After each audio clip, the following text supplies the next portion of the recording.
যে ঠাকুর মন্দির, যেখানে প্রতি বছর পয়লা বৈশাখের দিন হরিনাম হয়।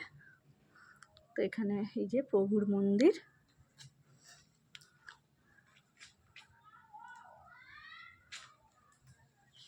আর এখানে দেখো কত গাঁদা ফুলের গাছ বসিয়েছে।